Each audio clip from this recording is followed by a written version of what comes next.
Yun, eh, baka palakpakan ng Panginoon.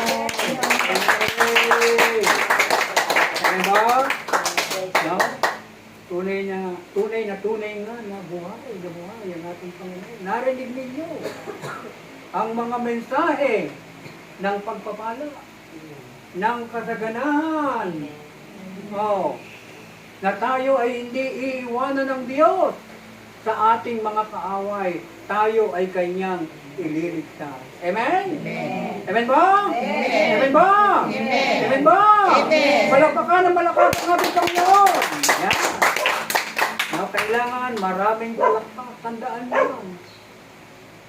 No? Bakit? Kasi yung palakpak natin hindi binibili. Amen ba? Amen. Pero darating ang panahon, baka hindi ka na makapalakpak. Amen. Yung iba na, hindi na makapalakpak. Galaw na lang eh. No? Ang tawag doon, pag gano'n na lang ang ano mo, hindi na palakpak yun eh. Di ba?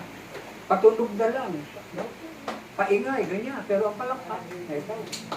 Ang ating palakpak ay para kay Yahweh. Ibig sabihin, pag naitaas mo ang kamay mo, buhay pa. Pag hindi na maitaas ang kamay, unti-unti nang namamatay. Sabantayan niya.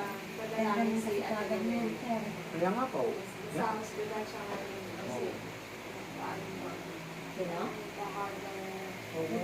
Sino?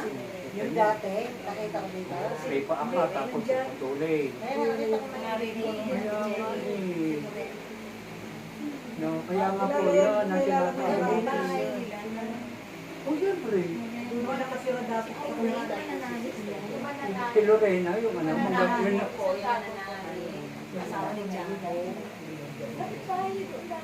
no, kaya nga yan, no? Eh, salamat sa Panginoon, salamat kayo, no? Hindi ibinibigay ng Diyos, hindi pinapahintulot ng Diyos na mapunta sa atin yung ganyang mga sakit. Kundi bagkos, tayo ay pinagagaling ng Diyos. Amen? Amen. Gumagaling ba kayo? Amen. Lumalakas ba kayo? Amen. Pinagpapala ba kayo? Amen. Palakpakan ng malakasan natin. Maraming palakpak! Maraming palakpak! Maraming palakpak! Yan lang ang gagawin niyo sa buhay niyo. Yan ang sekreto ng kasaganahan. Tandaan niyo yan. No? Yung mga lumang charismatic, hindi na pumapalakpak. Yung mga tumalikod na charismatic, hindi na pumapalakpak. Dati sila yung mga praise the Lord. Sabihin nyo nga, Praise the Lord. Praise the Lord. Praise the Lord. Ngayon, hindi na yun ang kanilang sinasabi. Ngayon, praise the Lord. Nakuha ninyo? Nagbago, no? Yung kanilang pananampalataya. Eh, hindi nila alam. Ang mga regalo na darating pa. Nakita niyo po yung nangyari sa ating Panginoon doon sa ating pagbasa, nagbago ang kanyang kasuotan. Nagbago ang kanyang mukha. Nagkaroon siya ng kaninningan.